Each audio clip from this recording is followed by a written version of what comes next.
Hello, I'm just inside my new greenhouse. I brought in our sweet pea from last year just to protect it from the frosts. It's starting to slightly go on the edge, but it's doing really well. It's looking really healthy. Here I am, as I say, in the greenhouse. Now, where did we get them from?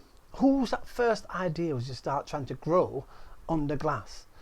Well, believe it or not, we have to go way back to the Romans, of course, to the second emperor, Emperor Tiberius, and that's about 30 AD. He wasn't very well towards the end of his reign, and his royal physicians decided that he should take the Armenian cucumber once a day.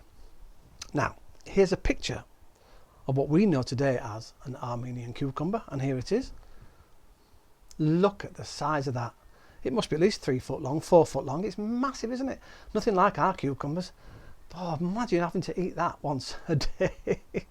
Although there are other reports that it's not actually a cucumber they're talking about a very sweet melon.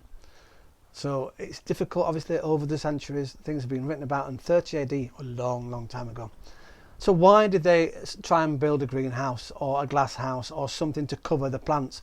Well, of course, they had to try and grow these cucumbers all year round. And his gardeners, experienced, skilled gardeners, worked out how to do this. So they built really like a big raised bed, and they put it on wheels, so on a big cart, filled it with soil, and they started growing the cucumbers. Now they had to devise a way of keeping them warm all year round.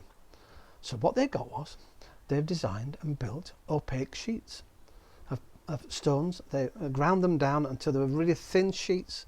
How clever was this? And the light would come through, of course, because they were opaque, and they put them on top of these carts. Now, I'm not saying they were like this, but they might have been flat, but they still kept the heat into the soil, and they grew the cucumbers all year round.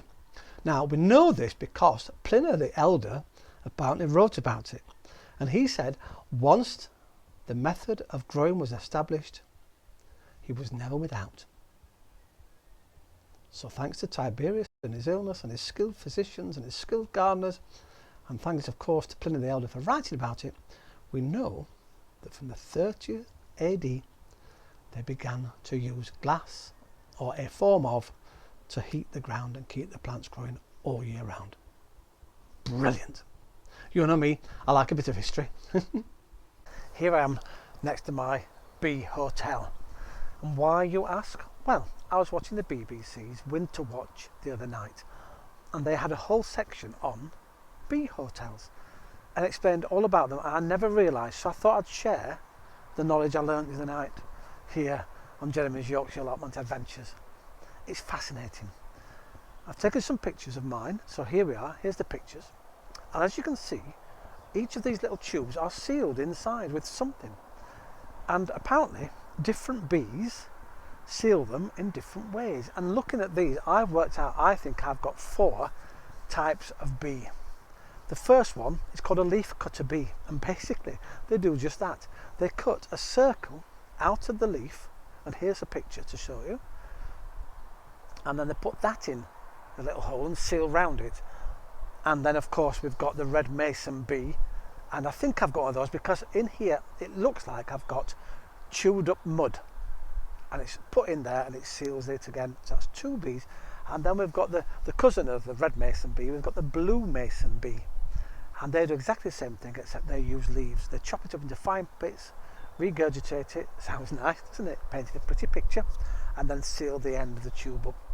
And finally, my 4th one is the resin bee, and they somehow get resin from the trees, and in here they've laid a solitary egg, and they've got plenty of food is locked inside, so when that egg hatches, the bee will be able to develop and survive, and eventually in the summertime it will come out of here, and we'll see all those sealed holes opened up, and we'll have new bees for the allotment. Isn't that fantastic? And do you know what I love?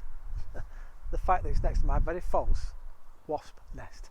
Yes, it's a false one. I've got several of these on my allotment. It keeps the wasps away, and they really do work. And yet the bees don't take a blind bit of notice of it.